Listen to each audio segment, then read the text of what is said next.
I'm Mike Farrington. Welcome back to the boardroom. In this video, I'm going to build some mammoth-sized carriage doors. And here's my starting point. This roll-up door is 12 feet wide by 10 feet tall. And this door is probably 20 years old. The weather stripping's destroyed, and the whole door has been bowed in a couple of inches by the wind. So it was certainly time for a replacement.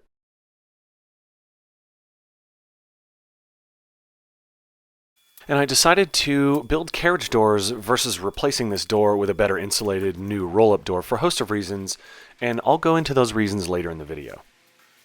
And the first step was to remove some old trim boards and prepare left and right jambs. And these jambs are 4 2x4s nailed together that I milled one face of perfectly flat. And I painted the bottom of these jambs, and I lifted them up off the concrete about 1/8 of an inch with composite shims. All of this is in an attempt to prevent moisture from wicking up and rotting these 2x4s out. And I have the milled side facing out, and I hold these jambs to the 6x6 posts of the building with some lag screws. And I do this so that these are adjustable, and this feature actually comes in handy later on in the build. And next I attach a milled 2x8 to the face of this, and I do this just so you don't see the seams between all the 2x4s. It just kind of gives it a cleaner appearance.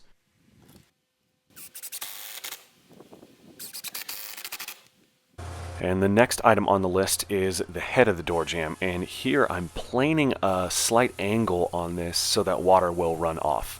And I just use some double stick tape to hold a little shim to the edge of it, and that creates the angle. And these notches allow the head to fit around the left and right sides of the jamb. And I pre-primed and installed this headpiece. When doing so, I made sure that it was nice and level and straight. Also, when installing the jambs, I spent a great deal of time making sure that they were plumb and square as well.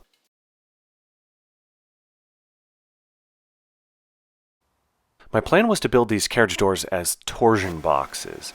So I'm going to use 2x6s that I'm just rough cutting right now. I'm going to rough cut them and set them aside and let them rest for a day or two before doing final milling.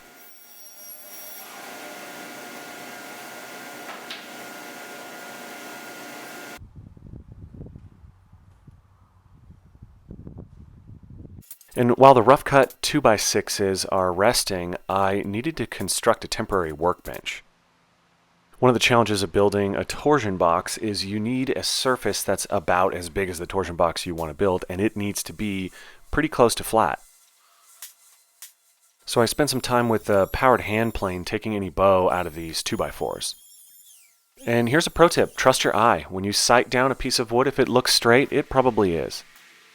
It's important to note that a bunch of perfectly straight pieces of wood joined together doesn't necessarily make a perfectly flat surface. It would be very easy to introduce some twist into these doors if I didn't take the time to make this one continuous flat plane. So I decided to break out my mighty laser level. And if I sent out a level line and I measured up from my temporary workbench to that line and it was consistent all the way around, I knew I would have a perfectly flat surface to be working on.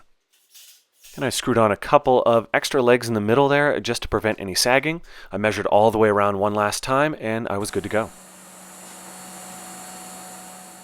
With my awesome super flat temporary workbench complete, I turned my attention back to the 2x6s that I rough cut earlier. And I get them as straight as possible on one edge. I realize this is 2x material, and I can only get these things so straight. So once they're pretty close, I take them over to the bandsaw, I rip to final width, which in this case is 2 1/4.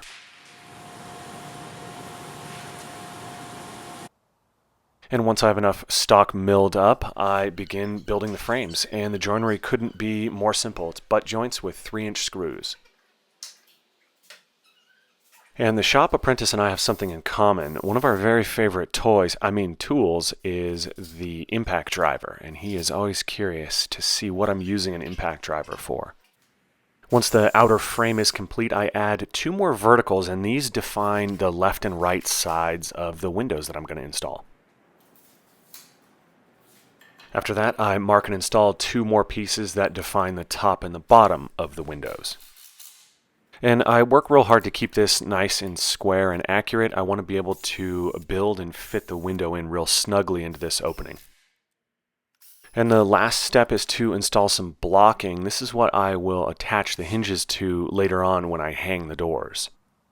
And I want this connection to be a little more solid since it's going to be under a bunch of tension, so I use some good old-fashioned wood glue. And here's a quick look at how these adjustable strap hinges will lay onto this blocking.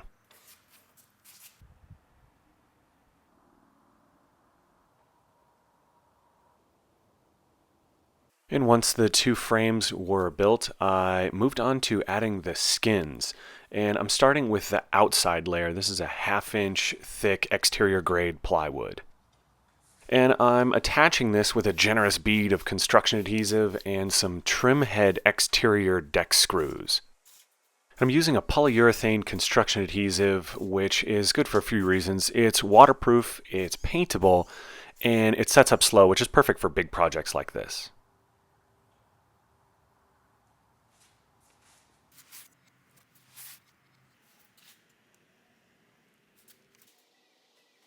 And fortunately, I was able to find some nice flat sheets of plywood at my local supplier.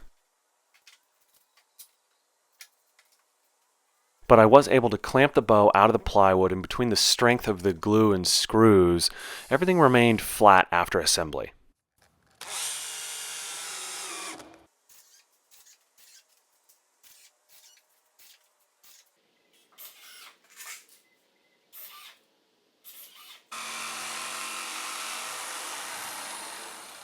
After I was done screwing down the sheeting, I removed the bulk of the excess with a jigsaw, and I came back with a router and a flush trim bit to clean everything up just right.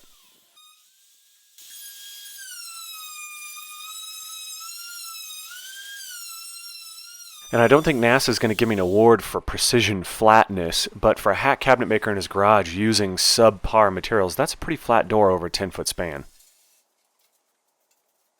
Next, it was time to flip the doors over, which was not an easy process, and add some solid wood edging. And I didn't want to use any metal fasteners when attaching this because I was actually going to cut away this edging if I needed to do a little bit of fine tuning to the fit of the doors. Once the edging was attached to all four sides, I could flip the door back over and use a lipping planer to flush it up perfectly to the surface of the door. And a lesson I don't think I'll ever learn is how much time to add to a project when it's really big. A big project tends to slow you down, it's hard to move around and so on, and for whatever reason I never remember to add a little extra time to take into account how big a project is. And just like peanut butter onto a toasted English muffin, I cut and fit some foam board into each of the nooks and crannies of the doors. And this foam board is 2-inch thick, it's R13 and has a foil face. Oh yeah, and one final detail before gluing the other layer of plywood on, I made a story stick for where the blocking was for the hinges so that there would be no mistakes during install. And with all the foam board glued in place, I now can put the inside layer of plywood on.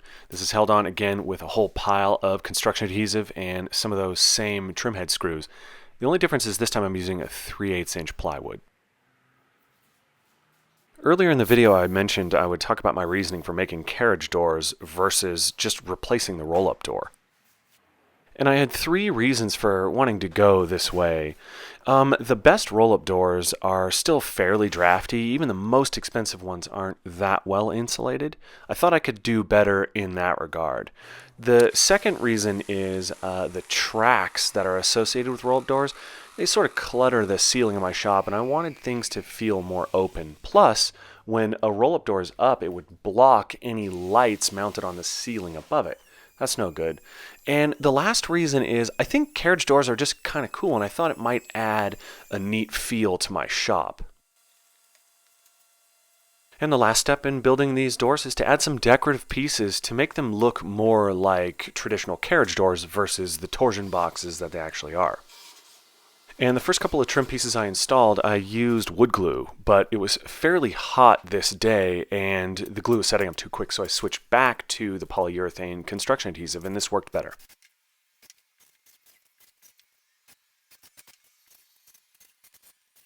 When I was installing the trim boards, I let them overhang the edge of the door a little bit, and I decided it would just be easiest to come back and flush trim them with a router versus try and get them lined up just perfect to begin with.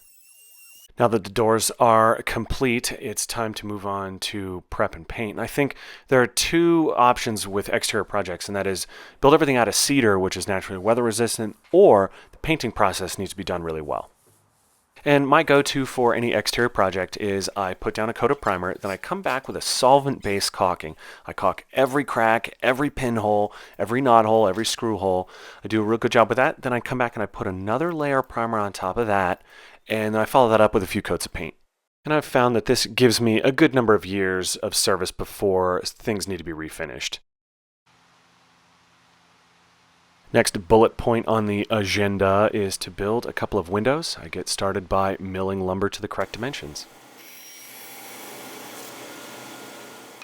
And I perform the necessary notching to the windowsills to make sure that they'll fit in the openings properly.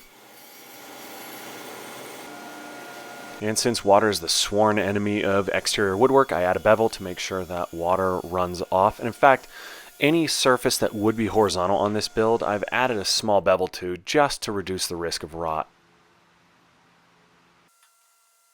And I use screws and glue to assemble the window frames, and I like to use a little extra glue on applications like this. I'm using waterproof Type 3, and I really soak the end grain. Should water meander its way in there, I think sealing that end grain offers a little extra protection.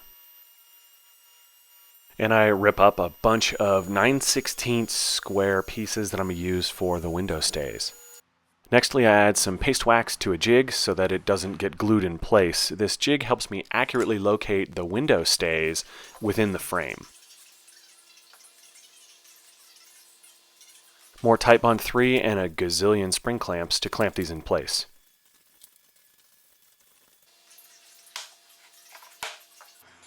And there again is a bevel on the lower window stay. I probably could have used brad nails to put these in, but I thought that having to go back and fill all the nail holes would have ended up taking longer than just putting the spring clamps on and gluing everything in place. Once the glue is dry, I do some caulking, and I'm kind of going out of order here because I ran out of primer and I wanted to keep moving. And sealing up all the little cracks and crevices so water can't get in there really is the thing that will extend the life of an exterior project the most.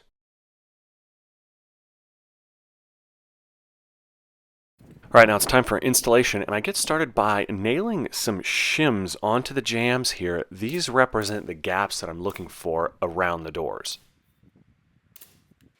The doors aren't real super heavy, probably just over 200 pounds a piece. They are unwieldy due to their size, so I call up my buddy Josh and he comes over to help me lift them in place.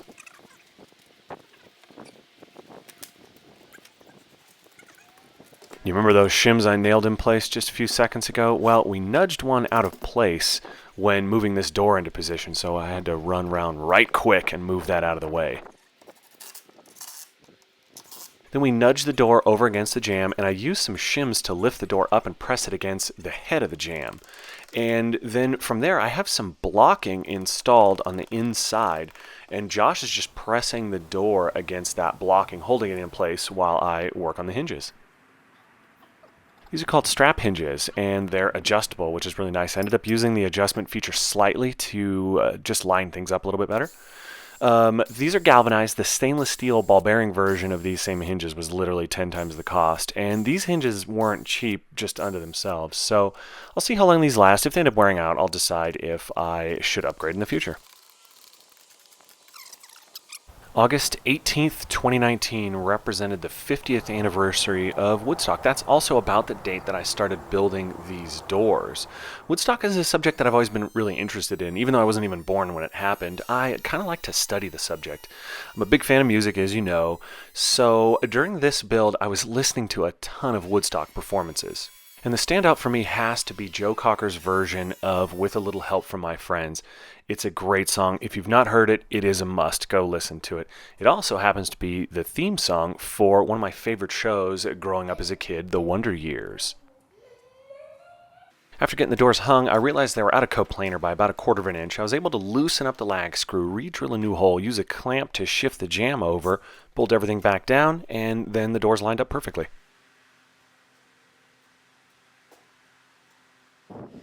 With the doors swinging nicely, it was time to install the window frames. I did this with a generous amount of caulking and some screws.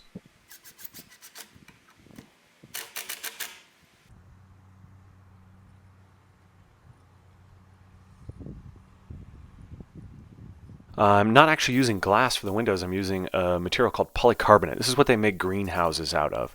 This is a good material because it's pretty cost effective and it's reasonably well insulated, and it could be cut and worked with regular woodworking tools. So I get started by using the old air blaster to clean out the channels, and then I add some foil tape to the bottom to make sure little bugs and stuff don't get in there and soil my view.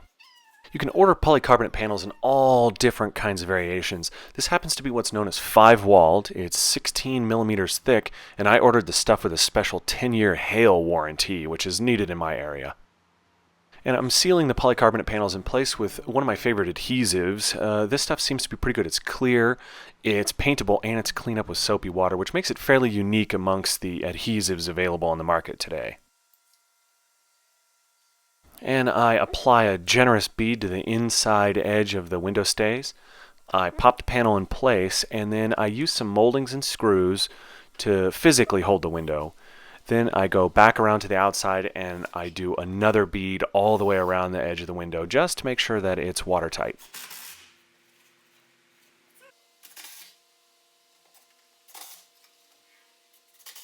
And lastly, I pull off and gently dispose of the plastic covering.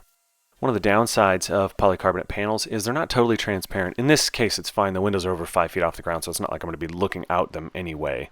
But it's one thing to consider. I also added some jam extensions, and I sized them so that I could add some more insulating foam as well as some weather stripping. And now let's take a look at the rest of the hardware that I used. I used a couple Destaco style clamps to pull the door shut. I also used a latch bolt just because I'm hardcore. And I live in a super windy area, so I needed a way to hold the door open. I couldn't just let it flop around. So here's what I came up with. I used a double-sided snap hook and a couple of eye bolts.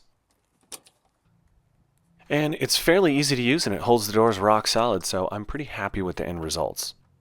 I used the Destaco style clamps to help pull the doors shut because I thought having the doors pressed into the weather stripping would really help seal out the winter storms that come from the north, which is the direction that these doors face. As of the making of this video, there's 2 things left to do. One, pull down the old roll-up door and add the weather stripping, which I'm going to do when the paint is fully cured. So far I'm pleased with the end results. I think the doors look really good, they work good. I'd like to go through a full winter before I decide if I really knock this out of the park or not. And I think I achieved my original 2 goals of keeping this as tight as possible for winter and as open and breezy as possible for summer. I hope you enjoyed the video. Thank you very much for watching. Until next time.